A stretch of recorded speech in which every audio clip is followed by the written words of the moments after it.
Vous êtes sur Football Club de Marseille, l'OM vient de se faire éliminer de la Coupe de la Ligue au tir au but après un match nul 2 buts partout à Rennes. Quels sont les 3 enseignements à retenir de ce match ?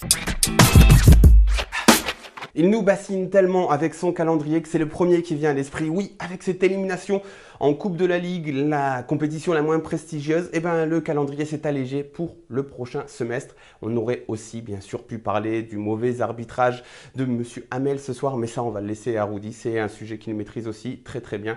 Donc voilà, on va essayer de parler d'autre chose. Parlons par exemple du bon match de nos attaquants. S'il y a un peu de positif à retenir de cette soirée, c'est sans doute ça. Mitroglou qui marque son premier but depuis le 5 novembre et le carton contre Caen. Germain qui entre, qui marque aussi, qui reste sur sa lancée. Et même Clinton Ng qui rate une énorme occasion, une double occasion en première période. Il délivre tout de même 2 passes décisives. Bref, nos avant-centres, nos attaquants les plus axiaux en tout cas, même si Ng jouait sur un côté, semblent s'être relancés ce soir. Et ça c'est bon à prendre, donc on le prend. On terminera sur un coaching un peu bizarre qu'on n'a pas trop compris.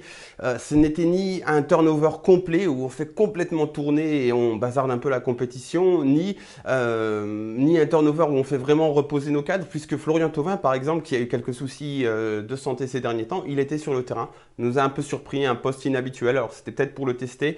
Pareil pour Jordan Amavi à gauche, c'est sans doute un message envoyé au petit Roca pour lui dire il va falloir que tu me prouves beaucoup de choses, t'as signé trop tard, etc. Bon, pourquoi pas. Et puis il y a encore cette entrée de Luis Gustavo, donc là aussi elle peut être expliquée par la volonté de reprendre le jeu en main, parce que quand Luis Gustavo est sur le terrain, c'est toujours beaucoup plus facile, mais tout de même, on aurait peut-être voulu voir ces mecs-là se reposer complètement et complètement faire l'impasse sur ce match. Si on s'était qualifié, ça aurait été win-win. Si on s'était fait éliminer comme ce soir, voilà, au moins on aurait complètement fait reposer nos titulaires. Donc voilà, on n'a pas trop compris le coaching de Rudy Garcia ce soir.